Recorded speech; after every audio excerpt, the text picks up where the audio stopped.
સર્વે મુક્તોને હૈયાના હેતથી જય સ્વામિનારાયણ. પહેલા મુક્તો આપણે વચનામૃત એક પછી એક સમજતા જઈએ છીએ. આજે આપણે ગઢડા પ્રથમ પ્રકરણના 12મા વચનામૃતમાં પ્રવેશ કરવો છે.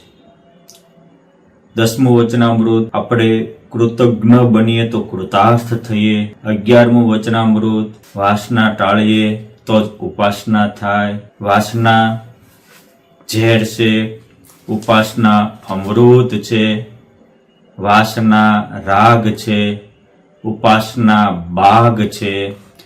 અને એ બાગમાં જ અનંત ભુવનનો નાથ રમવા પધારે છે. એ વાસના રૂપી બાગ રાગને ટાળી અને ઉપાસના રૂપી બાગમાં મસ્ત થવા માટેનું આ 12મું વચનામૃત છે. આ 12મું વચનામૃત આમ તો તત્વના લક્ષણ ઉપાધિનું છે, પણ મારી દ્રષ્ટિએ આ વચનામૃતનો હાર્દ આપણને મુક્ત બનાવવા માટેનું છે.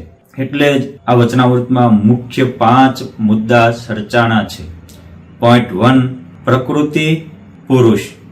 મહાપુરુષ શું છે, મહામાયા શું છે, મહામાયામાંથી ઉત્પન્ન થયેલો આપણું બોડી શું છે, આ જગતની ઉત્પત્તિ શું છે, 4 પ્રકારનો પ્રલય શું છે, અને પ્રલય પછી પુરુષોત્તમને પામવાનું અક્ષરધામ અને એનો આનંદ કેવો છે. એટલે કે આ 5 વસ્તુઓ ઉપર આપણે સમજવાનું છે. યથાશક્તિ આપણે સમજવા પ્રયાસ કરીએ. પહેલા વચનામૃતનું થોડું પાઠ કરીએ. સ્વામિનારાયણ હરે, સ્વામિનારાયણ હરે. સંવત 1876ના માક્ષર સુધી 12ને દિવસ સ્વામી શ્રી સહજાનંદજી મહારાજ શ્રી ગઢડા મધ્યે દાદા ખાચરના દરબારમાં બિરાજમાન હતા ને સર્વશ્વેત વસ્ત્ર ધારણ કર્યા હતા અને પોતાના મુખારવિંદની આગળ મુનિ તથા દેશ દેશના હરિભક્તની સભા ભરાઈને બેઠી હતી. આ માક્ષર સુદ પૂનમના દિવસે સંબોધાયેલું આ વચનામૃત મારા અને તમારામાં પણ પૂનમના ચંદ્ર જેવું અંતરને નિર્મળ કરનારું છે. આપણા હૈયામાં અલૌકિક આનંદ જગાવનારું છે. આ વચનામૃતમાં મુખ્ય વક્તા ભગવાન સ્વામિનારાયણ છે અને જિજ્ઞાસુ તરીકે મુક્તાનંદ સ્વામી છે. પહેલા મહારાજ પ્રશ્ન ઉઠાવે છે આખું બંધારણ બાંધવા માટે. શ્રીજી મહારાજ કહે છે કે પછી શ્રીજી મહારાજ બોલ્યા જે જગતના કારણ એવા જે પુરુષ, પ્રકૃતિ, કાળ અને મહતત્વાદિક 24 તત્વ એના સ્વરૂપને જ્યારે આ જીવ જાણે ત્યારે પોતાને વિશે રહી જે અવિદ્યા અને તેના કાર્ય એવા જે 24 તત્વ એના બંધન થકી મુકાય છે. મુખ્ય વસ્તુ છે બંધનથી મુક્ત થવું.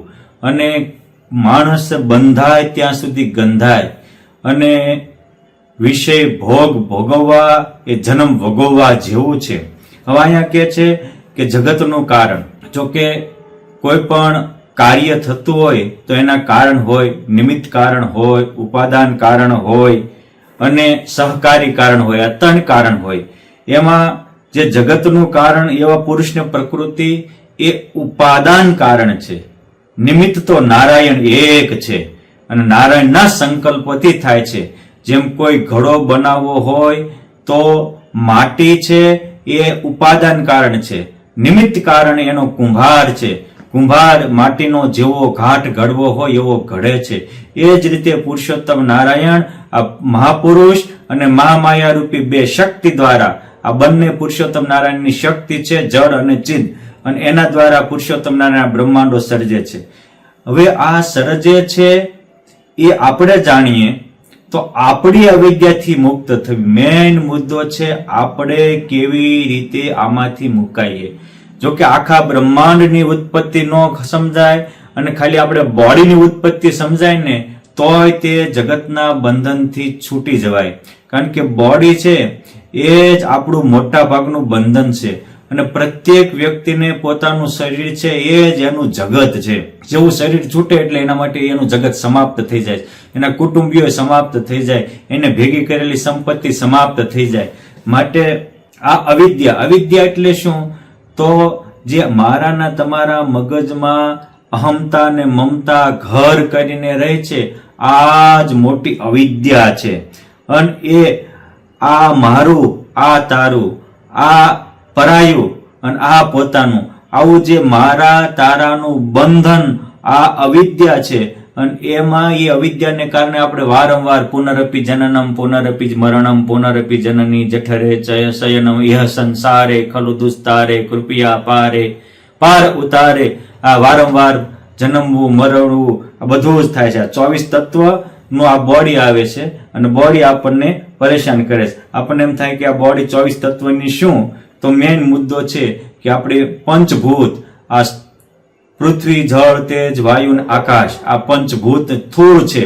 અને એમાં 5 કર્મ ઇન્દ્રિયો, હાથ પગ મુખ ઉપસ્થ અને ગુદા, અને 5 જ્ઞાન ઇન્દ્રિયો, આંખ કાન નાક રસના અને ત્વચા એટલે ચામડી, 5 પ્રાણ અપાન સ્માન વ્યાન અને ઉદાન, અને 5 તન્માત્રા શબ્દ સ્પર્શ રૂપ રસ ને ગંધ, એટલે કે 5 તન્માત્રા, 10 ઇન્દ્રિયો અને 4 અંતઃકરણ અને 5 પ્રાણ, આ 19 નું મળી અને 5 ભૂત, એમ કુલ 24 નું આ દેહ છે.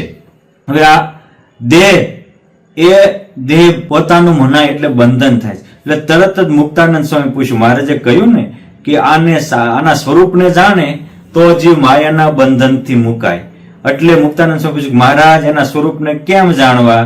ત્યારે શ્રીજી મહારાજ બોલ્યા છે, એમના સ્વરૂપ તો એમના લક્ષણે કરીને જણાય છે. લક્ષણ કોને કહેવાય? તો કે જે વસ્તુ જેવી હોય એ વસ્તુને એ રૂપે યથાર્થ સમજાવી એને એનું લક્ષણ કહેવાય. જેમ કે આ શરીર છે, તો શરીર શેનું છે? તો કે પાણીમાંથી પિયુષ બનાવ્યા મળમૂત્રની ક્યારી, એમાં હે દઢ મમતા તુજને એવી આવી આંધી. આ શરીર હાડ તણા હાથ પગ બનાવ્યા કટકા કટકા સાંધી, એમાં હે દઢ મમતા તુજને એવી આદિ આવી. અને મલપા માંસ રુધિરને માહી ભર્યું ઉપર મઢ્યું આળુજી, મોહ તણે વશ થઈને મૂર્ખ દેખે છે રૂપાળુજી. આ શરીર મોહાંધ થઈને આપણે રૂપાળું દેખીએ છીએ અને મારા તારાના ખાટલામાં ફસાઈએ છીએ. એટલે જે વસ્તુ જેમ છે એમ દેહને યથાર્થ જાણવું અને આત્માને યથાર્થ જાણવું. દેહ ક્યાં સુધી સાથ આપે છે, ક્યારે આપણને મૂકી દે છે, અને આત્મા ક્યાં સુધી સાથ આપે, આ બંનેને જેમ છે એમ જાણવું, એને એનું લક્ષણ કર્યું કહેવાય.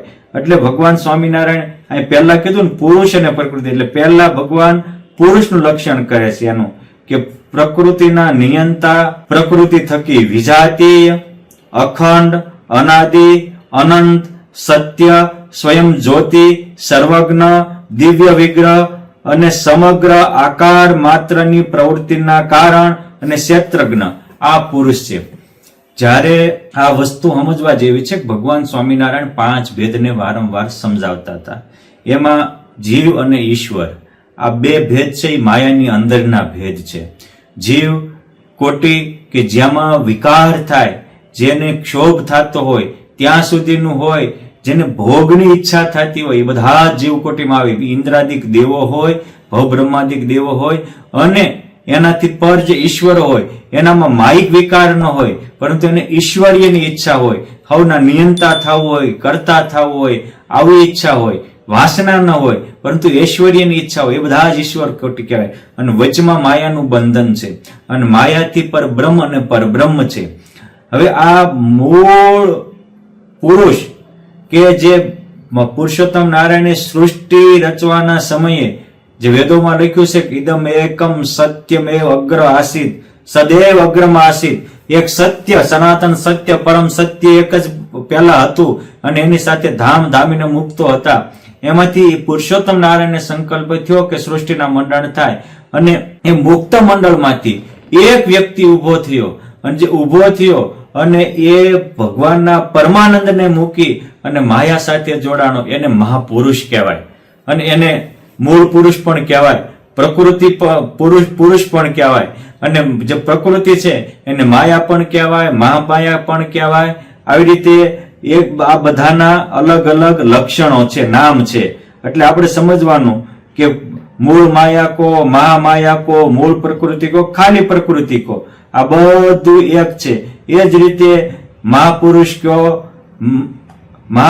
કહીએ કે મૂળ પુરુષ કહીએ, અક્ષરાત્મક પુરુષ કહીએ પ્રકૃતિ પુરુષ કહીએ, આ બધા એક જ વ્યક્તિના 4 નામ છે. હવે મેઇન વસ્તુ આ છે કે આને જાણવાથી આપણે માયાના બંધનથી મુકાઈએ. જો આમાં બધી તત્વની વાતો આવે છે મુક્તો, પરંતુ એક વસ્તુ સમજો કે આપણે તાત્વિક સમજીએ કે પરિણામ લક્ષી સમજીએ, આ વિશ્વમાં કાંઈ પણ આપણે સમજવું હોય તો એમાં જ્ઞાનની 2 ધારાઓ હોય. એક તત્વલક્ષી જ્ઞાન ધારા હોય અને એક પરિણામ લક્ષી જ્ઞાન ધારા હોય. જેમ ફોર એક્ઝામ્પલ કે સર્પ કરડે અને એનું ઝેર ચડે તો માણસ મરે, તો ડોક્ટર હોય એને એ ખબર હોય કે ભાઈ સર્પ કરડે અને ઝેર ચડે એટલે એ સર્પનું ઝેર લોહીને જાડું કરી નાખે અને લોહીમાં નાની મોટી ગાંઠો થવા માંડે અને એ ગાંઠો જાડી થતા એ જે રુધિરાભિષણ કે ત્યાં જતી હોય ત્યાં આડી આવી જાય અને માણસને એટેક આવીને મરી જાય. એ ઝેર લોહીને કેવી રીતે વિકૃત કરે છે, જાડું કરે છે અને શરીરમાં ચાલતું પરિભ્રમણ અટકાવે છે એ ડોક્ટરને ખબર છે. અને એક સામાન્ય માણસ છે એને ખબર નથી શું થાય, પણ એને એટલું જ ખબર છે કે કાળોતરો કરડે ને તો માણા મરી જાય, એના કઈ માસીબાનો દીકરો ન થાય. એટલે ઓલો ખબર છે ને છેટા રહે છે અને ઓલો ખબર એ કેવી રીતે મરે ખબર નથી, પણ એટલી ખબર છે કરડ મરી જાય એ છેટે રહે. બે માટે એ પરિણામ લક્ષી છે. બે સર્પથી છેટા રહે તો જ બચે, બાકી ખબર હોય એટલે સર્પ કરડે ની ઉગરે નહીં. એમ તો આપણે તત્વથી સમજીએ અથવા સીધું સમજીએ કે આ જગત માયાનું બંધન કરનારું છે. માટે જે રીતે સમજીએ, જે મોટા મોટા મહાન ભક્તો થઈ ગયા એમાં ગોપાળાનંદ સ્વામી છે, જનક રાજા છે, યાજ્ઞવલ્ક્ય છે, શ્વેતકેતુ છે, નિત્યાનંદ સ્વામી છે, સુખદેવજી છે, ભગવાન વેદ વ્યાસ છે, ગોપાળાનંદ સ્વામી, ગુણાતીતાનંદ સ્વામી, બ્રહ્માનંદ સ્વામી, આ બધા તત્વથી વિશ્વને જાણનારા હતા. તો આમે એવા તે ધ્રુવજી છે, પ્રહલાદજી છે, મીરા છે, નરસિંહ છે, મોટીબા, લાડુબા, દાદા ખાચર કે પર્વતભાઈ, અને હું આવી રીતે આ જગતનું તત્વ છે એ કઈ તત્વનું ચૂથણું લાગે અમને ખારું એમ કહીને ચૂથણું ન કરતા, પણ એટલી ખબર છે કે માયા છે એને પાસે ન જાય, માયા પાસે જાય તો મરવી. એ એનો એકનો એક દીકરો મરી જાય ત્યાં કે મહારાજ એ તો ઝાડવે પાંદડા થાય ને ખરી જાય, એમાં હું તમારા સેવા તમારો સમય ક્યાંથી? એ જગત થી જો વિખુટા તો રહે જ છે, અર્થાત સર્પથી છેટા તો રહે જ છે.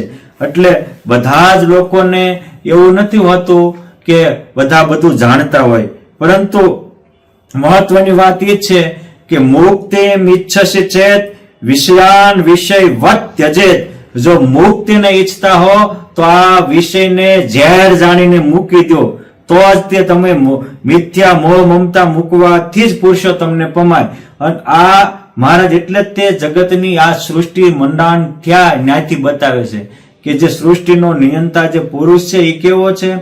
તો કે પ્રકૃતિ થકી વિજાતી છે. વિજાતી શા માટે? તો કે આ પુરુષ છે એ ચેતન છે, માયા જડ છે. પુરુષ છે એ શક્તિશાળી છે, માયા એવી શક્તિશાળી નથી. માયા દુઃખરૂપ છે, આ સુખરૂપ છે. વળી કે છે આ અખંડ છે, અનાદિ છે. કેમ જે 4 પ્રકારના પ્રલય થાય ત્યારે ચોથા પ્રલયમાં તે આ મહાપુરુષને પુરુષોત્તમ નારાયણ બચાવી લે છે, પોતાના ધામમાં લઈ જાય. એ સૃષ્ટિના પ્રવાહમાં જન્મ મરણના ચક્રમાં જાતો નથી, એટલે એ અનાદિ કહેવાય. અનંત છે, એના પારને કોઈ પામતું નથી. કેમ જે મહાપુરુષ થકી અનંત કોટી પ્રધાન પુરુષો થાય, એક એક પ્રધાન પુરુષો કરોડો કરોડો બ્રહ્માંડના જોડલાઓ સર્જતા હોય. હવે એના પારને ન પામે, એક બ્રહ્માંડના પારને કોઈ નથી પામતું, તો આના પારને ક્યાંથી પામે? એટલે કે છે કે અનંત છે. સત્યમ જ્ઞાનમ અનંતમ બ્રહ્મ જે વેદો કે છે એ ઘણીવાર આ મહાપુરુષને લઈને જ કે છે. અને ભગવાને ગીતાજીમાં કહ્યું કે ત્રિગુણા વિષયા વેદા નિષ્ઠિર્ગુણ્યો ભવાર્જુન. વેદો પણ 3 ગુણને અનુલક્ષીને વાતો કરે છે, માટે તું ત્રિગુણાતીત થા, દેહાતીત થા, તો જ પરમ આનંદને પામીશ. આ આનંદ છે. અનંત એટલે છે જો આજનું વિજ્ઞાન છે એ વિજ્ઞાન પોતે પોતાની રીતે એવા એવા ટેલિસ્કોપ અને મોટા મોટા વાહનો મૂક્યા છે આકાશમાં કે એ કેટલી હજારો માઇલની સ્પીડે જતા હોય અને કેટલા સમયથી મૂક્યા છે, છતાં એનો કોઈ એન્ડ આવતો નથી. આ 14 લોકનું નહીં, 14 લોકના બ્રહ્માંડમાં માત્ર આપણો આ પૃથ્વી લોકનો પણ એક એન્ડ આવતો નથી. તો ઓલાનો તો ક્યાંથી એન્ડ આવે. એટલે કહેવાય છે કે બાપ આ દુનિયાનો તો કોઈ એન્ડ આવે એવો નથી, પણ આપણી બોડીનો એન્ડ આવે એ પહેલા પુરુષોત્તમને પામવાનું સ્ટેન્ડ પકડી લેવું. આ શરીરનો ફ્યુઝ ઉડે એ પહેલા આત્માનો ઉદ્ધાર થાય એમ એને યુઝ કરી લેવો. એક વસ્તુ યાદ રાખો, જે કિંમતી વસ્તુની કિંમત કરશે એ જ કિંમતવાન બનશે. આ કહેવાનો કે આ છે, આ સત્ય છે, વળી સ્વયં જ્યોતિ છે. અર્થાત આ મહાપુરુષની જે જ્ઞાન જ્યોતિ છે એને માયા દબાવી શકતી નથી. સ્વયં જ્યોતિ એટલે કે સાપેક્ષ છે. બાકી સ્વયં જ્યોતિ તો સર્વાત્મા પરમાત્મા પુરુષોત્તમ નારાયણ છે, પરંતુ માયા ઢાંકી ન શકે એટલો એ સ્વયં જ્યોતિ છે. ક્ષેત્રજ્ઞ છે. એક વસ્તુ સમજો, ખેતર અને ખેતરનો રખવાળો ખેડૂત, આપણે એને ગુજરાતીમાં ખેડૂત અને ખેતર કહીએ, અને સંસ્કૃતમાં આને ક્ષેત્ર અને ક્ષેત્રજ્ઞ કહે. આ મહાપુરુષ મૂળ પુરુષ એ ક્ષેત્રજ્ઞ છે. અર્થાત એ ચેતન છે, માલિક છે, અને માયા ક્ષેત્ર છે એટલે ખેડૂત છે. ખેતર જળ છે અને ઓલો ચેતન છે, ક્ષેત્રજ્ઞ છે. અર્થાત જેમ ખેડૂત પોતાના ખેતરમાં જે બીજ વાવવા હોય એ ઘઉં વાવે, બાજરો વાવે, મકાઈ વાવે, આંબા વાવે, બોરા વાવે, કેળ વાવે કે કોઈ દૂધી તુરિયા વાવે, બધી જ પ્રકારનું વાવેતર કરે. એમ આ ક્ષેત્રજ્ઞ છે એ માયા રૂપી ક્ષેત્રમાં માણા, પશુ, પંખી, સર્પ, નદી, નાળા, સમુદ્ર બધા એને વાવેલા બીજો છે. મૂળ આ એક છે. આવડો મોટો હોવા છતાં પાછો આંતરિક પ્રલય થાય ત્યારે એનું તે પાછું નાશ થઈ જાય છે. આટલી દાખલે કરીને ઉત્પન્ન થયેલું એક દિવસ કાળના ઝપાટામાં ઉડી જાય. એટલે કે ક્ષેત્રજ્ઞ છે, દિવ્ય વિગ્રહ છે. એનો દેહ મારી કે તમારી જેવો માયિક નથી. હા, ગોપાળાનંદ સ્વામી પ્રશ્ન પૂછ્યું કે આ મહાપુરુષને દિવ્ય વિગ્રહ કયો, તો એને કેવો અક્ષરધામના અનાદિ મુક્ત જેવો દેહ કેવો કે જેના પંચ વિષય પંચભૂતના દેહ છે, ઈશ્વરના દેહ છે એવો કેવો. સ્વામી કે ઈશ્વરના દેહ છે એવો પણ ન કહેવાય, અને ભગવદ ભાવને પામેલા નિરંજન પરમમ સામ્યમ ઉપૈતિ એવા પુરુષોત્તમ નારાયણના સાધનપણાને પામેલા એવો દેહ પણ ન કહેવાય. પરંતુ આના શરીરમાંથી જ પાછા પ્રધાન પુરુષ રૂપી જોડલાઓ ઉત્પન્ન થાય છે, એટલે આ બે વચ્ચેનો આમનો દેહ કહેવાય. વળી કે છે સમગ્ર આકાર માત્રની પ્રવૃત્તિનું કારણ અને ક્ષેત્રજ્ઞ એવો આ પુરુષ છે. એટલે સર્વજ્ઞ છે અને ક્ષેત્રજ્ઞ છે. એટલે આકાર માત્ર આમાંથી થાય છે. જેમ ખેડૂત અનેક પ્રકારનું અન્ન પોતાના ખેતરમાંથી પકવે છે, એ જ રીતે મહાપુરુષ માયા રૂપી ખેતરમાંથી દરેક પ્રકારના આકારો. આજે આપણે જે 84 લાખ જાતિની યોનિઓ કહે છે એ બધી જ યોનિઓનું સર્જનું મૂળ કારણ આ છે. હવે આટલું કહ્યા પછી મહારાજ માયાનું લક્ષણ કરે છે. માયા કેવી છે તો કે પ્રકૃતિ છે તે ત્રિગુણાત્મા છે. જો ત્રિગુણ વાળી છે એવું નથી કહેતા, 3 ગુણ જ એના આત્મા છે. જડચિદાત્મક છે, નિત્ય છે, નિર્વિશેષ છે, અને મહદાદિક સમગ્ર તત્વ અને જીવ માત્ર તેનું ક્ષેત્ર છે, અને ભગવાનની શક્તિ છે. હવે આ 3 ગુણ એટલે કે રજોગુણ, તમોગુણ અને સત્વગુણ, આ 3 ગુણ છે. આ 3 ગુણ સમાન અવસ્થામાં હોય એટલે પ્રલય થઈ જાય. આપણી આ બોડી છે, બોડીમાં વાત, પિત્ત અને કફ, આ 3 ગુણ દોષોની જ આ બોડી બની હોય. અને આ એક રજોગુણ, તમોગુણ ને સત્વગુણ એ મૈલું છે, વાત, પિત્ત ને કફ. જો આપણામાં વાત, પિત્ત ને કફ થાય તો માણસ હનિપાત થઈને મરી જાય. આપણે જે હનિપાત થયો એનો અર્થ એ તો 3 દોષ સમાન અવસ્થામાં થઈ ગયા. એટલે જયારે 3 ગુણ સમાન અવસ્થામાં હોય એટલે પ્રલય હોય, અને વિષમાન અવસ્થામાં થાય એટલે જગતનું સર્જન થાય. એટલે કે ત્રિગુણાત્મા છે. એટલે કે સત્વ, રજ ને તમ આ 3 ગુણ એ જ એનું સ્વરૂપ છે. વળી જડ ચિદાત્મિકા છે. જો માયા જડ જ છે, વેદરસમાં કહે છે કે હે પરમહંસો, જડ એવી માયાને પુરુષ પોતાનું ચેતન રાખીને ચેતનવંતુ બનાવે. જડ બોડીને આપણો જીવ એમાં રહીને આ બોડીને ચેતનવંતી કરે છે. એ બોડી તો જડ જ છે પણ ચેતનને લઈને ચેતનવંતી છે. સેમ માયાની પણ એવું પુરુષોત્તમ નારાયણે વેદરસમાં કહ્યું છે. એટલે તો કે છે કે એને ચિદાત્મક એટલે ચેતન વાળી કેમ કીધી? તો જો આપણે ઘણીક વાર સહજ બોલતા હોઈએ છીએ કે ભાઈ આ તો પાણીની ટાંકી છે. કોઈ દિવસ પાણીની ટાંકી ન હોય, કાં ટાંકી પ્લાસ્ટિકની હોય અને કાં સિમેન્ટ કોન્ક્રીટની હોય, પરંતુ મલપા પાણી ભર્યું છે એટલે આપણે કહીએ પાણીની ટાંકી છે. ગંગાજળની લોટી એમ કે કોઈ દિવસ ગંગાજળની લોટી ન હોય, લોટી તો તાંબાની કે પિત્તળની હોય, પણ મલપા ગંગાજળ ભર્યું એટલે ગંગાજળની લોટી કહેવાય. હીરાનું પેકેટ, કોઈ દી હીરાનું પેકેટ ન હોય, પેકેટ તો કાગળનું જ હોય, પણ મલપા હીરા ભરો તો હીરાનું પેકેટ થાય, અને પેંડા ભરો તો પેંડાનું પેકેટ થાય, અને લાડવા ભરો તો લાડવાનું પેકેટ થાય. પેકેટ કાગળનું જ હોય, પણ મલપા ભર્યું હોય એટલે એને એ કહેવાય. દૂધની ડોલ લાવો, ડોલ તો પ્લાસ્ટિકની કે સ્ટીલની જ હોય, પણ દૂધ ભર્યું દૂધની ડોલ કે. સેમ આમાં જીવ અને ઈશ્વરો જ્યારે પ્રલય થાય ત્યારે માયામાં લીન થઈ જાય છે. એટલે પ્રલય અવસ્થામાં પણ માયાના ઉદરમાં લીન અવસ્થામાં ચેતનો છે. એ હોવાથી, જેમ ડોલમાં દૂધ હોવાથી દૂધની ડોલ કહેવાય, અને ટાંકામાં પાણી હોવાથી એ પાણીનો ટાંકો કહેવાય. એમાં જળ માયામાં ચેતન હોવાથી એને જળ ચિદાત્મિકા કહે છે. વળી ત્રણ તત્વો જીવ ઈશ્વર ને માયા અનાદિ છે, નિત્ય છે, એટલે આ પણ નિત્ય છે. વળી કે નિર્વિશેષ, વિશેષ એટલે કે વિસંગતતા, એટલે અમુક વખતે જે રજોગુણ, તમોગુણ ને સત્વગુણ, એમાં 20% સત્વગુણ હોય, 40% રજોગુણ હોય અને 40% તમોગુણ હોય. આમ જે વિસંગતતા થાય તો જગત સળજવા માંડે. જ્યારે પ્રલય અવસ્થા હોય ત્યારે નિર્વિશેષ હોય, એટલે ત્રણે સુસુપ્ત અવસ્થામાં પડ્યા હોય. એટલે કે છે માયા કેવી છે? તો કે નિર્વિશેષ. નિર્વિશેષ છે ક્યારે? તો કે પ્રલય અવસ્થા હોય ત્યારે. આવી જે માયા એ જીવ માત્રનું ક્ષેત્ર, જીવને ઈશ્વરનું પણ એ જ ક્ષેત્ર છે. એટલે જીવ અને ઈશ્વરનું ક્ષેત્ર માયા છે.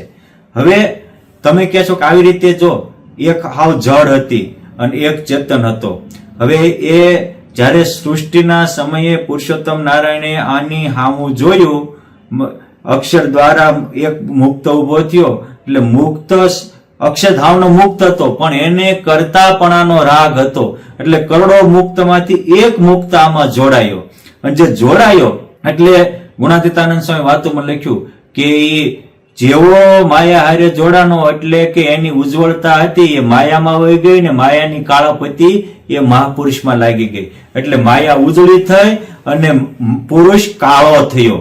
કહેવાનો અર્થ એટલો છે કે આપણે જેવા દેહમાં જોડાવી એટલે આપણી જે આત્માની ઉર્જા છે એ સમાપ્ત થઈ જાય. એટલે માયા જળ હતી, ચેતન નીકળી જાય તો આ શરીર મળતું જ થઈ જાય, પણ એ ક્રિયાન્વિત થઈ ગયું. અને આપણે ખરેખર કરોડો બ્રહ્માંડનું કારણ બની શકીએ એવા તાકાતવાન હતા, આપણી તાકાત નષ્ટ થઈ ગઈ. એટલે મોટા પુરુષો કહે છે કે કોલસો કોઈ દી ઉજળો થાય નહીં, પરંતુ હા એક લિક્વિડ આવ્યું છે કોલસાને ઉજળો કરે એવું. શું? તો કે કોલસો અગ્નિથી અલગ થયો, એ લાકડું હોય કે લાવારસ હોય, એ પાછો જો અગ્નિમાં ભેગો થઈ જાય તો કોલસો ઉજળો થાય અને ઉર્જાવાન થાય. એ જ રીતે આત્મા કોઈ દિવસ કાળો હતો જ નહીં, પરંતુ એ માયા હારે જોડાણો એટલે એ પોતે નિર્માલ્ય થયો અને કાળો થયો. પાછો એ ભગવાન કે મોટા સંત હારે સત્સંગમાં જોડાઈ જાય તો ઉજળો થઈ જાય, ઉર્જાવાન થઈ જાય, અને અનંતનો તારણહાર અને મા સમર્થ બની જાય. ભગવાન સ્વામિનારાયણ આ વચનામૃત આપણને એટલા માટે જ કે છે, મુક્ત બનાવવા માટે છે કે આ તમે જાણો કે આપણે આપણી શક્તિને ગુમાવીને નબળા જોડાણા એટલે નબળા થઈ ગયા. હવે આ જયારે જગતની ઉત્પત્તિ છે એટલે જે આવી ગુણ સમાન ગુણ વાળી હતી, નિર્વિશેષ હતી માયા, એની એ માયાને ક્ષોભ કરવો એટલે કે સમાન ગુણ ન રહેવા દેવા, ખભડાટ કરવો. નિર્વિશેષ હતી એમાં વિશેષતાઓ કરી દીધી એટલે ચિહ્ન ભિન્ન કરી દેવું. એ જે કરવું એ કાળની થપાટ કહેવાય, એટલે એને કાળ કહેવાય. એટલે કાળ છે, આને મહાકાળ કહેવાય કે જે મહામાયામાં અને મહાપુરુષમાં ક્ષોભ કરે. અર્થાત જે સુસુપ્ત અવસ્થામાં હતા ત્રણે ગુણો સમાન હતા, નિર્વિશેષતા હતી, એમાંથી વિશેષતા ઉત્પન્ન કરે અને ગુણો આગુ પાછું કરે એટલે હરડ કરતું કરોડો બ્રહ્માંડનું કોકડું સર્જાવા માંડે. એટલે જેવો કાળે ક્ષોભ કર્યો એટલે એ મહાપુરુષ અને મહામાયા જોડાણા, અને એમાંથી અનંત કોટી પ્રધાન પુરુષના જોડલા થયા. એ પ્રધાન પુરુષ જોડલા થયા એમાંથી એક માંથી સૌથી પહેલા મહત્તત્વ થયું. મહત્તત્વમ અતિ મહત્તમ બૃહત્વમ ઇતિ તુ મહત્તત્વ, જેમાં કરોડો આવા 14 લોકના બ્રહ્માંડો હામી જાય એવડું મોટું છે અંડું, એટલે એને મહત્તત્વ કહેવાય. અને એ ઈંડામાંથી પછી ધીરે ધીરે અહંકાર થયો, એટલે ચિત્ત અને મહત્તત્વને અભેદપણું જાણવું અને મહત્તત્વને વિશે સૂક્ષ્મ રૂપે કરીને સમગ્ર જગત રહ્યું છે. અને પોતે નિર્વિકાર, પ્રકાશમાન અને સ્વચ્છ છે, શુદ્ધ સત્વમય છે, શાંત છે. હવે આ જે મહત્તત્વ છે એ કેવું છે તો કે આપણા ચિત્તને અને મહત્તત્વને એકતા છે. કેમ જે ચિત્ત હંમેશા જેમાં એને પ્રેમ થાય એનું ચિંતન કરે છે. હવે ચિત્તને જો માયામાં પ્રેમ થાય તો એનું ચિંતન કરે, માયામાં માલ મનાય તો એનું ચિંતન કરે. આપણા અંતઃકરણની વાસ્તવિકતાને આપણે સમજવા જેવી છે. જો એક સમજો કે મનનો ધર્મ છે મનન કરવું, પણ મન કોનું મનન કરશે તો એને જેમાં માલ મનાશે, કિંમતી મનાશે એનું મનન કરશે. એટલે તો જ્યારે ભગવાન સ્વામિનારાયણ વર્ણિ વેશ્ય લોજમાં આવ્યા અને મુક્તાનંદ સ્વામી ધ્યાન કરતા હતા અને તુમડી રંગેલી હતી, તો તુમડીમાં એનું ધ્યાન ગયું. ત્યારે મહારાજે કીધું તુમડી અધિક કે પરમાત્મા અધિક? તુમડી તુચ્છ જ હતી અને એને તો કાગડો આવીને બગાડશે. તો એમ આપણા મગજમાં ભગવાન કરતા જયારે બીજું પ્રધાન થાય ત્યારે મન એનું ચિંતન કરવા માંડે. ટૂંકમાં મનનો નેચર છે જેમાં માલ મનાય એનું ચિંતન કરે. અને એટલે આપણા ગ્રંથોમાં આત્મા ને પરમાત્માની વાત વારંવાર કરી છે કે જીવ જો જાગે અને આત્મા ને પરમાત્મામાં લાગે તો એનો બેડો પાર થાય. ચિત્તનો નેચર એવો છે કે ચિત્ત જેમાં સ્નેહ માને, જેમાં સુખ માને એનું ચિંતન કરે. હવે આપણને ચિત્તમાં ભગવાન સિવાય આ નકરું બોડીમાં દેહ દુનિયામાં સુખ મનાય તો કોઈ કાળે આપણું ચિત્ત બ્રહ્મને પરબ્રહ્મનું ચિંતન કરે નહીં. અને બુદ્ધિ એવી છે કે બુદ્ધિને જ્યાં શ્રદ્ધા જાગે એનો જ નિર્ણય લે. આપણે આપણા આત્મા પરમાત્મામાં શ્રદ્ધા ન હોય તો કોઈ દિવસ એનો નિર્ણય ન લે. કેવળ જગતમાં શ્રદ્ધા હોય તો તરત જગતમાં આ માળા છે ને આ કપડું છે ને આ પુસ્તક છે ને આ પડદો છે ને આ મોબાઈલ છે ને આ બધી હજારો નિર્ણય લેશે, પણ હું કામ એને જગતમાં બહુ શ્રદ્ધા છે. એટલે અસત્યની શ્રદ્ધા આપણા આત્માનો વિનાશ કરે છે, આપણને તે શક્તિહીન અને નિર્બળ બનાવે છે. આ ભગવાન સ્વામિનારાયણ કહે છે કે મહત્તત્વ આવું છે. હવે એમાંથી અહંકાર થયો. અહંકાર 3 પ્રકારનો છે, સત્વમય, રજોમય અને તમ. એટલે સત્વ, રજ ને તમ જે 3 ગુણ હતા માયાના મૂળ, રજોગુણ, તમોગુણ ને સત્વગુણ, એ જયારે મહત્તત્વમાંથી પસાર થયા એટલે 3 પ્રકારના અહંકાર રૂપે એ પ્રગટ થાય છે. હવે સમજો કે સાત્વિક અહંકાર હોય તો એમાં શાંતપણું હોય, ઘોરપણું હોય, વિમૂઢપણું હોય. પરંતુ એક વસ્તુ યાદ રાખો, અહંકાર સાત્વિક હોય તો એમાં મને જ સમજાય છે આવું થાય એટલે સ્વશ્રેષ્ઠતાનું બંધન થઈ જાય. અને ઘણીક વાર આધ્યાત્મિક માર્ગે ચાલેલા મોટા મોટાને પણ આ સાત્વિક અહંકાર બંધન કરતો હોય છે. ભીષ્મ પિતામહ સાત્વિક અહંકારને કારણે ભગવાન શ્રી કૃષ્ણનું માની શકતા ન હતા. ગાંધી બાપુ તે બીજો નહોતો પણ સાત્વિક અહંકાર તો હતો. અને અહંકાર કોઈ પણ હોય, ઓલો તામસ અહંકાર છે તો એ લોઢાની બેડી છે, સાત્વિક અહંકાર છે એ સોનાની બેડી છે. પણ એટલે ભાગવતજીમાં લખ્યું છે કે કનક કાંતા કીર્તિ સક્તા નામ ન ત્રિશુ લોકેશુ કદાચન સુખ. જે કનકમાં એટલે ધનમાં, નારીમાં કે કીર્તિમાં આસક્ત રહેતા હોય એને 14 લોકનું રાજ્ય મળે તો હૈયામાં શાંતિ ન મળે. હવે આ સમજણનું જ્ઞાન, સમજણનો અહંકાર, મને સમજાય બીજાને ન સમજાય, મારી જેવું બીજા ન જાણી શકે, મને શાસ્ત્રમાં ખબર પડે એ બીજાને ખબર ન પડે, આવું જે સાત્વિક અહંકાર એ પણ બંધન કરે છે. પુરુષોત્તમ નારાયણે આ વચનામૃત બંધનથી મુક્ત થવા માટે જ લખ્યું છે. એટલે વાસના ટાળવા. વાસના તો સત્વગુણની હોય, રજોગુણની, તમોગુણની હોય, 2-3 પ્રકારની હોય. હવે છે કે રાજસ અહંકાર એટલે કે આ મારી ગાડી, આ મારો બંગલો, આ મારા કુટુંબી, આ મારો ઉદ્યોગ, આમ મારી જેવો બીજાને ધંધો કરતા ન આવડે, મારી જેવું બીજાને કમાતા ન આવડે, હું ગમે એમ હોય ને જ્ઞાતિ સફળતા મેળવીને લઉં. આ જે લૌકિક સફળતાનું જે અહંકાર એને રાજસ અહંકાર કહેવાય. અને અમુક તામસ અહંકારી હોય. હું અમુક એક ભાઈ આવ્યો હતો મને કહેતો હતો, મને કે સ્વામી હું ઘરમાં જાઉં ને એટલે કોઈ ચૂપ ચા ન કરે. પછી આમે તો સાધુ, મેં કીધું એટલે તું ઘરમાં જાય એટલે ઘરના એવું લાગતું હશે કે કા વાઘ આવ્યો ને કા દીપડો આવ્યો. એટલે મારે હામું જોઈ રહ્યા. મેં કીધું કેમ? કે મેં કીધું તમે જાઓ તો ઘરના સભ્યોને આનંદ થવો જોઈએ. ઘરમાં તમારે આવે તો બધાને એવું થવું પડે કે અમારા વડીલ આવ્યા, અને તમે જાઓ એટલે બધાને આમ ઓલું થઈ જવાનું. આ માણસને પોતા બીજાને ડરાવવાનો પણ એક અહંકાર હોય છે કે બંધો હોય એટલે કોઈ બોલી ન શકે. આ જે ખોટો અહંકાર, મારી સાથે કોઈ ન બોલે, હું મારાથી જાવ એટલે આખું ગામ મારાથી દબાય. આ જો ને અમુક જ્યાં માણસને આ તામસી અહંકાર, જોબન પગી હતા જયારે બારવટું કરતા હતા તો બ્રાહ્મણને મારીને જનુયું ભેગી કરતા હતા, માણાને મારીને કોઠી એક પાણું મૂકતા હતા. એટલા બંધાએ હત્યા કરી. આ બધા ઓલા રાવણ આદિક હતા તો ઋષિ મુનિઓને મારીને હાડક્યાના ઢગલા કરતા હતા. આટલા ઋષિ મુનિઓને મારી નાખ્યા. આ બધા તામસ અહંકાર કહેવાય. અને આ અહંકાર સાત્વિક હોય, રાજસ હોય કે તામસ હોય, આખીર બંધન કરે ને કરે જ. એટલે ભગવાન સ્વામિનારાયણ કહે છે કે આ બધા જ અહંકારથી મુક્ત થવું, ત્યારે જ મુક્ત થવાય. આપણે ત્રણેય પ્રકારનો અહંકાર જાય એટલે તેવું કીધું ત્રિગુણાતીત, નિત્ય, ફેરતા અને બ્રહ્મકુમારીમાં બોલતા ગુણાતીત થાય ત્યારે જ અલૌકિક આનંદની અનુભૂતિ થાય છે. હવે વસ્તુ આવી આગળની વાત કે આ ત્રણ પ્રકારના અહંકાર થયા, એમાંથી જે સાત્વિક અહંકાર છે એ સાત્વિક અહંકારમાંથી મન અને ઇન્દ્રિયોના દેવતાઓ થાય છે. મન શું છે? તો કે સ્ત્રી આદિક પદાર્થની જે સમગ્ર કામના, તેને ઉત્પત્તિનું ક્ષેત્ર, સંકલ્પ વિકલ્પ રૂપ અને સમગ્ર ઇન્દ્રિયોનું નિયંતા છે. મન સંકલ્પ વિકલ્પાત્મક છે.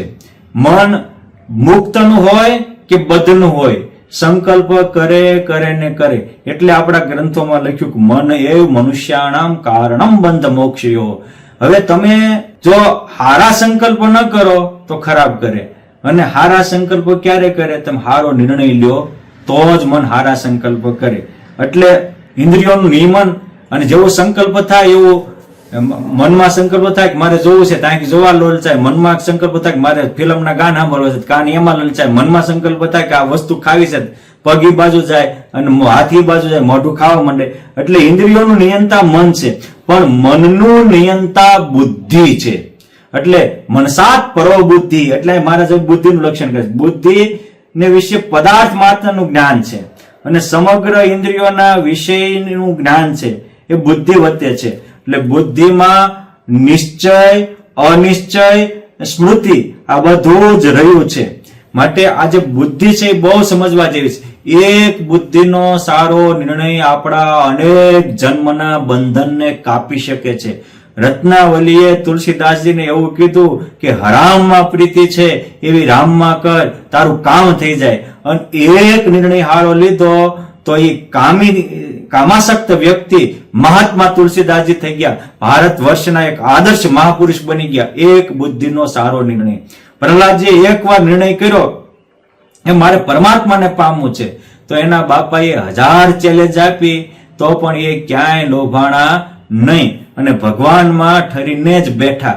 આ ચેલેન્જ સામે આપણે ડગી ન જઈએ તો આપણી બુદ્ધિ સ્થિર કહેવાય. માણસની જયારે બુદ્ધિ અસ્થિર થાય છે ત્યારે જ મન ચંચળ બને છે. બાકી માણસની બુદ્ધિનો નિર્ણય મક્કમ હોય તો મન મક્કમ જ રહે છે.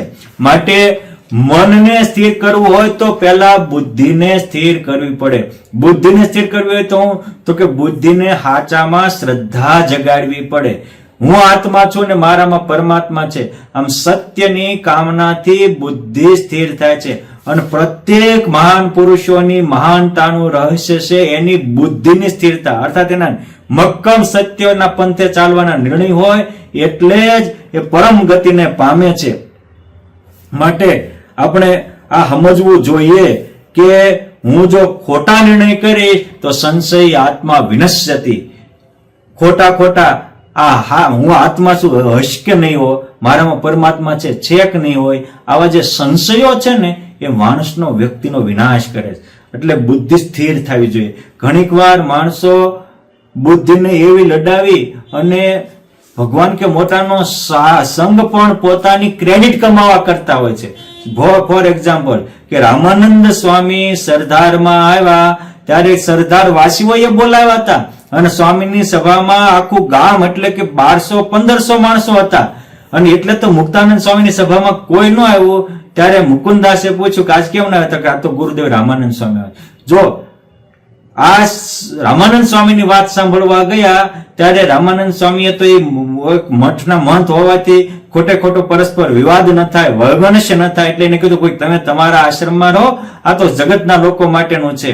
તો સ્વામીએ દિવાલના ટેકે કાન રાખી અને નેળમાં ઉભા કથા સાંભળી તો પણ એના બુદ્ધિમાં પ્રકાશ થયો. હું કામ પામ મારાવ્યા હતા અને રામ ક્યાં ગયા? રામાનંદ સ્વામી કથા હું સાંભળું છું.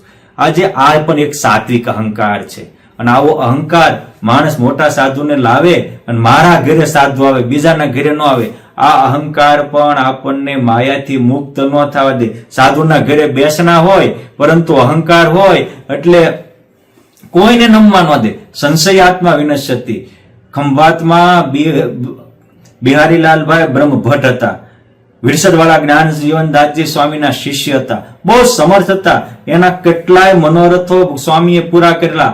આ બિહારીલાલ ભાઈ બ્રહ્મ ભટ્ટને હું અમારા હેતવાળા અશોકભાઈ વગેરેને સાથે લઈ અને 2004માં જબરેશ્વર મહોત્સવ ખંભાતમાં ચકડોળ ગ્રાઉન્ડમાં કર્યો. ત્યારે એમની સાથે અમે લગભગ 1.5-2 કલાક બેઠા હતા.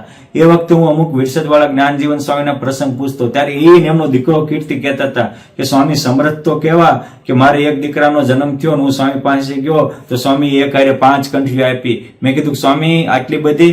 કે બીજા 4 આવે વારે તારે હાલીને આવવું નહીં. કે સ્વામી ભવિષ્યમાં શું થવાનું છે આમ હામું જોવે ત્યાં કળી જાય એવા સમર્થ હતા. બોલે મારે ડાયમંડમાં આગળ વધવું હતું અને આફ્રિકા જવું હતું. સ્વામી કે આવો ભવ્ય ભારત દેશ, આ પુણ્ય ક્ષેત્ર, આવો સંત સંઘનો યોગ, આવી ભગવાનની ઉપાસના મૂકીને વિદેશમાં જવું પણ કે મારે કમાવાનો દોઢ હતો એટલે સ્વામીએ ના પાડી તોય હું ગયો. પણ એ સંતની કૃપા જુઓ કે હું ત્યાં ગયો અને એક કંપનીમાં લાગ્યો અને અઠવાડિયા પછી મેં કંપનીના માલિકને કહ્યું કે મને પગારનું નક્કી કરો તો ઘરેમાં હું સમાચાર આપું કે આ સમયે મારા એટલો પગાર આવશે.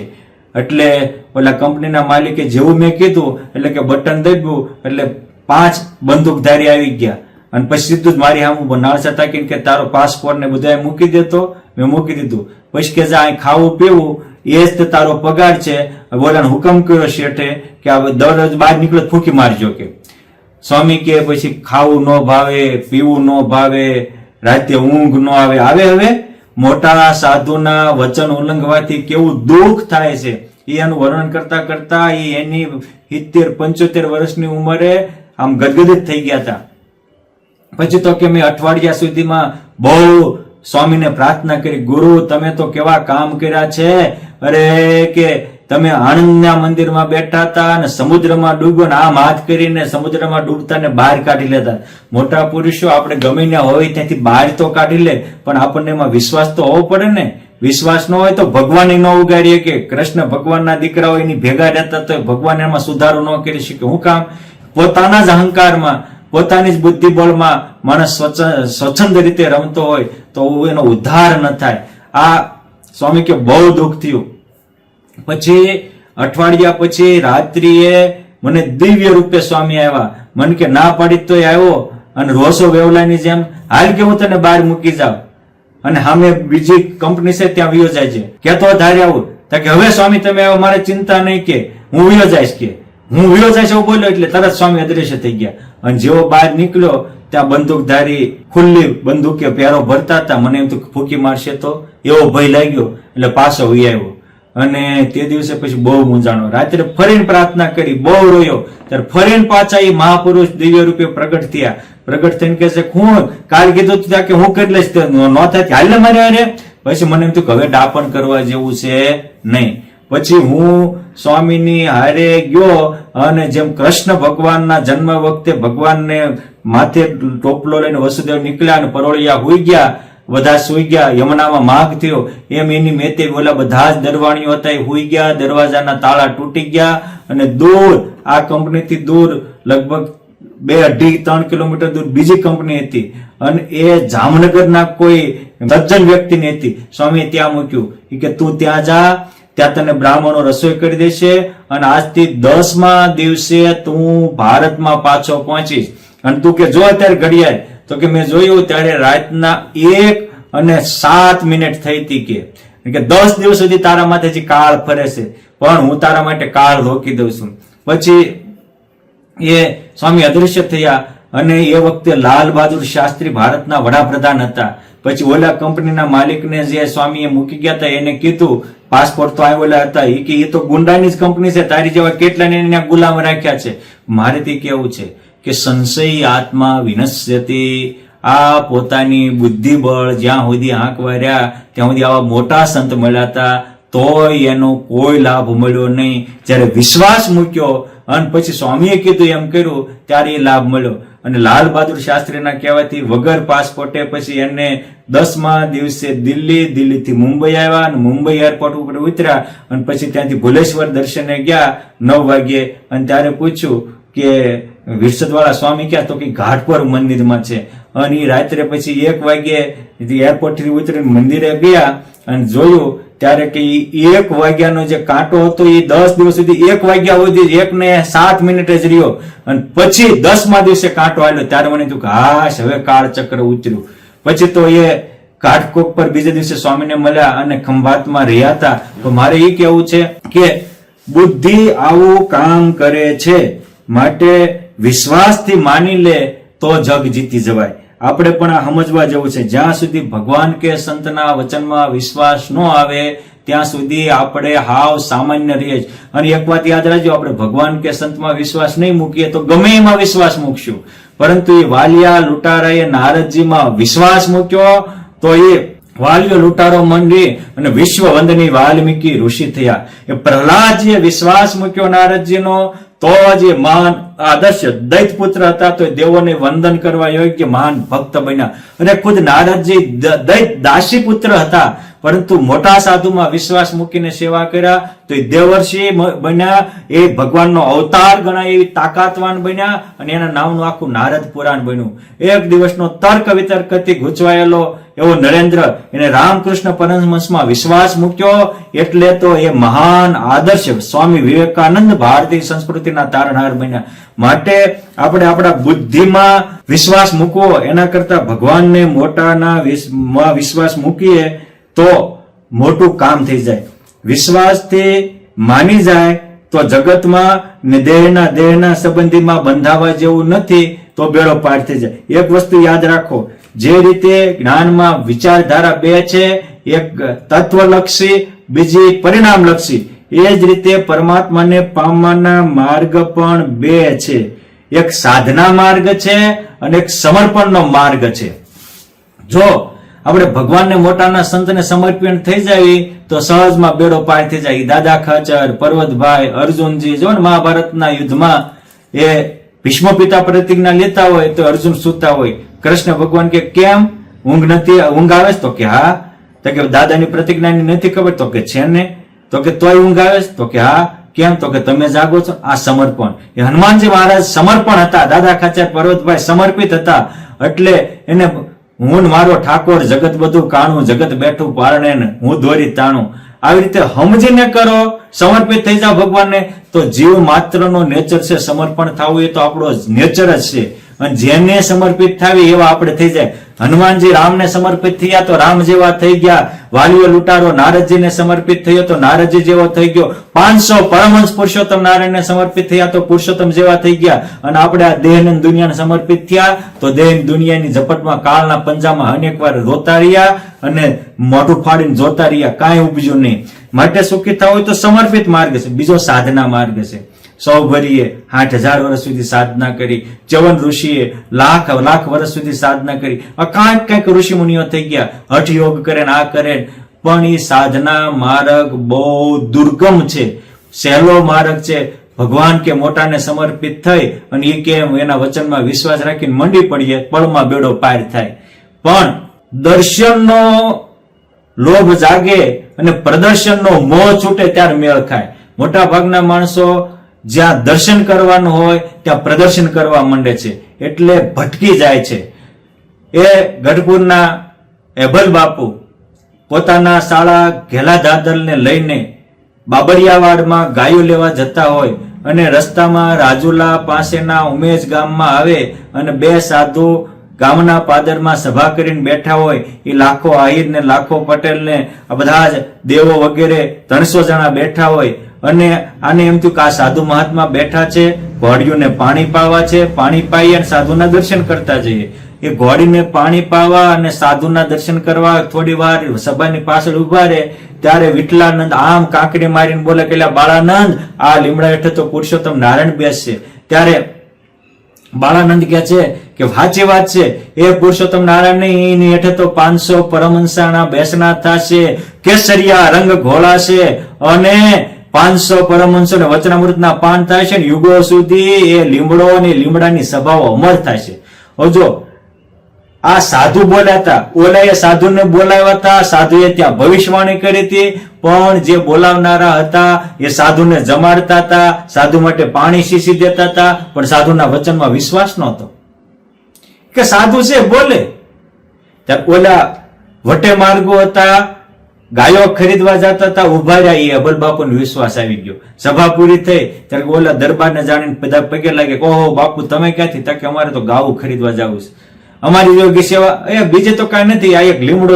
અરે બાપુ અમારે તો વાડીમાં અનેક લીમડા છે, લેતા જાવ ને. હામે આલીને જે લીમડાને સંતોએ પસંદગીનો પાત્ર બનાવ્યો હતો પણ વિશ્વાસ નહોતો એટલે એ લીમડો આપી દીધો. તો ઓલા ગાયોને ખરીદવાનું એક બાજુ મૂકીને લીમડો લઈને ઘરે આવ્યા અને દાદાના દરબારમાં લીમડો રોપ્યો અને લીલોડા લીમડા એ છે કેસરિયા રંગ ઘોળાના ઇતિહાસમાં અમર બની ગયો. વચનામૃતના પાને પાને પણ લીમડા હેઠે સભા કરીને બેઠા હતા, લીમડા હેઠે રંગોત્સવ કર્યા વગેરે વગેરે અનેક વાતો આવી. પણ ક્યારે જો જેને સાધુને બોલાવ્યા હતા એ ઉમેશના ભક્તોને જો શ્રદ્ધા હોત તો આજ ગઢપુર ધામનો મહિમા છે એવો ઉમેશ ગામનો મહિમા હોત. કેમ છે ત્યાં પણ પુરુષોત્તમ નારાયણનું મોટું ધામ ખડું થયું હોત. મારે કેવું છે કે જો આ હેભલ બાપુ સમર્પિત કહેવાય. સમર્પિત હતા એટલે શંકા વગર સંતના વચનમાં વિશ્વાસ મૂકી દીધો. અને ઓલા બધા સાધના માર્ગ વાળા કહેવાય કે સાધુ તો કહે છે પણ એ તો જેથી આપણે કરશું ત્યારે ઠરશું. માટે આપણે આમાંથી કેવા સૌ ભરીને ચેવનની જેવા સાધના માર્ગ વાળા કે સમર્પિત થઈ અને ભગવાનને મોટાના વિશ્વાસ રાખી અને પળમાં બેડો પાર કરી લઈએ એવા. એટલે બુદ્ધિ ત્યારે જ સાચો નિર્ણય કરશે જ્યારે આપણને એમાં શ્રદ્ધા બેસશે. મુક્તાનંદ સ્વામી ને રામાનંદ સ્વામીમાં શ્રદ્ધા બેસી તો એના તમામ વિકાર વિરમી ગયા. એટલા વિકાર વિરમી ગયા કે રામાનંદ સ્વામીને મળે એ પેલા 10 મહિના પુરુષોત્તમ નારાયણ મુક્તાનંદ સ્વામીને મળ્યા. આ સત્પુરુષના વચનમાં વિશ્વાસ આવે અને શ્રદ્ધા આવે તો જીવમાં રહેલા કામ, ક્રોધ, લોભ આદિ તમામ વિકારો વિયા જાય અને ધર્મ, ભક્તિ, જ્ઞાન, વૈરાગ આદિ તમામ સદગુણો કલ્યાણકારી ઉત્પન્ન થાય. આ પુરુષોત્તમ નારાયણના લોયા સારંગપુરના 18મા વચનામૃતમાં મહારાજના આશીર્વાદ છે. આ આશીર્વાદ આપણે આપણી બુદ્ધિને સ્થિર કરવા માટે રાખવા પડે. વળી શ્રોત્ર, તક, ચક્ષુ, ઘ્રાણ આ બધા પોતપોતાના વિષયો છે. 10 ઇન્દ્રિયો એ એના લક્ષણથી આપણે સમજી શકીએ છીએ. 5 માત્રા છે: શબ્દ, સ્પર્શ, રૂપ, રસ ને ગંધ. શબ્દ આકાશનો ભાગ છે એટલે અર્થ માત્ર એમાં રહ્યા છે અને વ્યવહાર માર્ગ પણ શબ્દ દ્વારા થાય છે. એ માટે કોઈ પણ માણસ કાંઈ કઈ બોલે તો શબ્દ એને જણાવી દે. એટલે તો બહુ ખબર છે કે સુરદાસ રસ્તાના કાંઠે બેઠા હતા અને એક કારભારી નીકળ્યો એટલે કે આંધળા ઉઠ. કે હા સેવક ઉઠું છું. થોડી વાર પછી દીવાન નીકળ્યા એ કે સુરદાસ રાજાની સવારી આવે છે. હા દીવાનજી ઉઠું છું. રાજા આવ્યા એ કે સુરદાસજી આટલા બધા લોકો અહીં જઈ રહ્યા છે, શક્ય હોય તો આપ એક બાજુ જઈ શકો છો? મહારાજા આ ઉઠ્યો. ત્યારે ઓલાએ પૂછ્યું કે તમે તો સુરદાસ છો. ઓલાને કારભારી આને દીવાનને મને રાજા કેમ કીધું? કે તમારા શબ્દથી.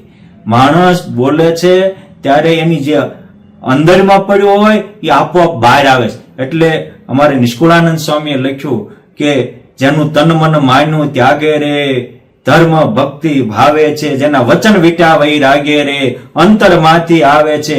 બોલે અહમમતાનું ઘસાતું રે, ઉતર્યું મન તન સુખ પરથી. એમ જેના હૈયો ભીતરથી ભક્તિ ને વિરક્તિથી રંગાયું હોય તો એના વચનો પણ એ રીતે સહજ આવતા હોય છે. એટલે આ ચારે પ્રકારના શબ્દ, સ્પર્શ, રૂપ, રસ ને ગંધ આ એક એક વિષય ઉપર આપણે વાતો કરીએ તો ઘણી થાય, પરંતુ આ એના લક્ષણ આપણે સમજવા જોઈએ કે શબ્દ આ રીતે વ્યવહારનો આશ્રય છે. અને સ્પર્શ જેમ કે વાયુ છે, તો વાયુ છે ને એટલે આપણે સાંભળી શકીએ છીએ. વાયુને કારણે વાયુમાં કોમળપણું, કઠણપણું, શીતળપણું અને ત્વચાએ કરીને ગ્રહણ કરવું. આ ત્વચામાં જે આપણે એકબીજાનો સ્પર્શ થાય વાયુનો, એ વાયુના કારણે થાય છે. અને રૂપ છે એ પદાર્થ માત્રના આકારને અને પદાર્થમાં વિશે ગૌણપણે રહેવાપણું, એનું પરિણામપણું, આ બધું જ રૂપ જણાવે છે. એટલે આ એક એક આપણે રૂપ અનેક પ્રકારના હોય, આકાર, કદ, રંગ, રચના, આ બધાનો નિર્દેશ વાયુ રૂપ કરી આપે છે. આવી રીતે રસ છે તો આ ખાટો, ખારો, તીખો, તમટમો, આ બધું આપણે જીવ જમતા હોઈએ ત્યારે ખબર પડે જ છે. એટલે આ બધું રસનું રસપણું એક એક ઇન્દ્રિયો છે. અને પંચભૂતનો આપણો પિંડો બન્યો છે. મોટા સંતો કે છે કે કદાચ આપણને બ્રહ્માંડની ઉત્પત્તિ ન સમજાય, આ ભગવાન આખી ઉત્પત્તિની લક્ષણ કે છે, પરંતુ કદાચ આપણે ઉત્પત્તિ ન સમજીએ અને આપણા પિંડની ઉત્પત્તિ સમજીએ ને તો પણ બેડો પાર થઈ જાય. આ એક એક લક્ષણો આમાં મહારાજે કયા છે. અને કે છે આવા લક્ષણને જાણવે કરીને જીવ અજ્ઞાનથી મુકાય છે. મેન મુદ્દો છે આપણું અજ્ઞાન જાય અને જ્ઞાન થાય. આપણી ગતિ અંધકારથી જ્ઞાન તરફ થાય, અસત્યથી સત્ય તરફ થાય, મૃત્યુના મુક્તિ અમૃતત્વ અમરપદ પામવા તરફ થાય. આ પુરુષોત્તમ નારાયણને આ વચનામૃત સમજાવવાનો મુખ્ય આશય આ જ છે. માટે આપણે સમજવું જોઈએ. વળી મહારાજ કહે છે કે જગતની ઉત્પત્તિ કહીએ કે ભાઈ ભગવાન જે હતા એને પ્રથમ અક્ષર પુરુષ રૂપે કરીને માયાને વિશે ગર્ભને ધારતા, અક્ષર દ્વારા દ્રષ્ટિ કરીને મહાપુરુષ થયો, માયામાંથી ગર્ભ થયો, એના થકી અનંત કોટી પ્રધાન પુરુષ થયા, પ્રધાન પુરુષ થી એક એક બ્રહ્માંડની ઉત્પત્તિ થાય. એટલે એક એક પ્રધાન પુરુષી એક એક બ્રહ્માંડની ઉત્પત્તિના કારણ થયા.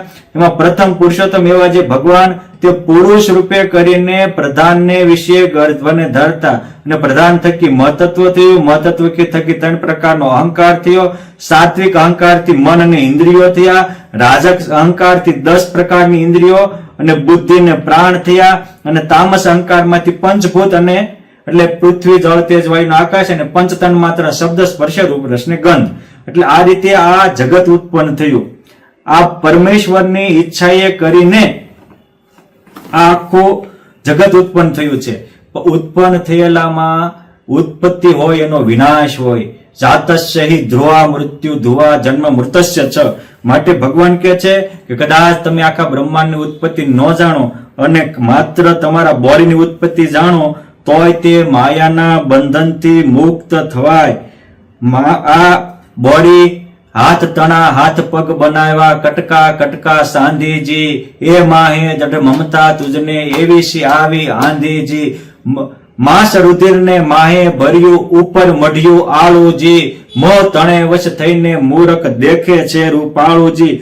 આ શરીરમાં લોહી છે એ પાણીની જગ્યાએ છે, માંસ છે એ આપણે સિમેન્ટ ને એનો જે આપણે ગારો કહીએ ને રેતી એનો એ ગારાની માલની જગ્યાએ છે, હાડકા છે એ ઈંટોની જગ્યાએ છે, અને નાળીઓ છે એકબીજાના આપણે વાળા કરીને તાર બાંધીએ એની જગ્યાએ છે, અને ઉપર મઢેલી ચામડી એ કરેલું આપણું ટાઇલ્સ કયો કે પ્લાસ્ટર કયો, આવી રીતે આ એક હાડકાના માળાનું આ બોડી રૂપી ખોખું છે. અને આ ખોખું જે દિવસે આપણે ખોખાથી પર પોતાના ચૈતન્યને સમજશું ત્યારે જ આપણે મોટા સુખને પામશું. સૂક્ષ્મ બંગલો આ રીતે આપણે એનું વર્ણન કરી શકાય. માટે મોટા સંતો કે છે કે અવની નભ બેય જાણવા, ગણી સાચા ઓરમાન આણવા. આ અવની અને આકાશ આ બે મોટા ઘંટીના પડ સમજવા, અને જીવતે કણ રૂપ જણાય છે, વળી ઓરાય વળી દળાય છે.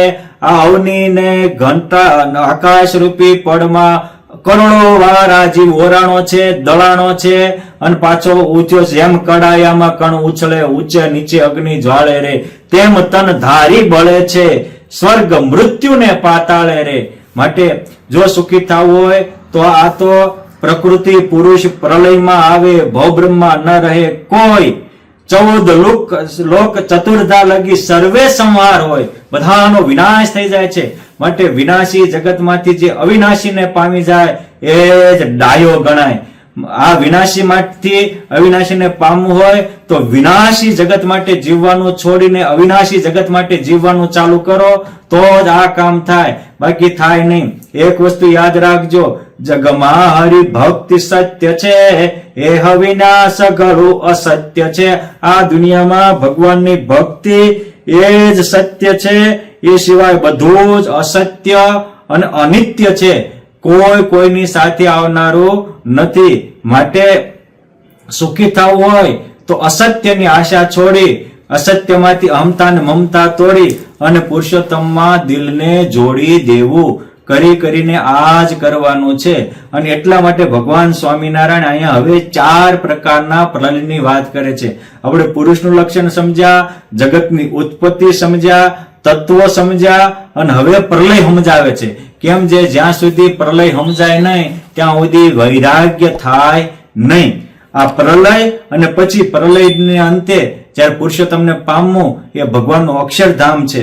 માટે એ વસ્તુ આપણે આવતીકાલે લેશું. જય સ્વામિનારાયણ.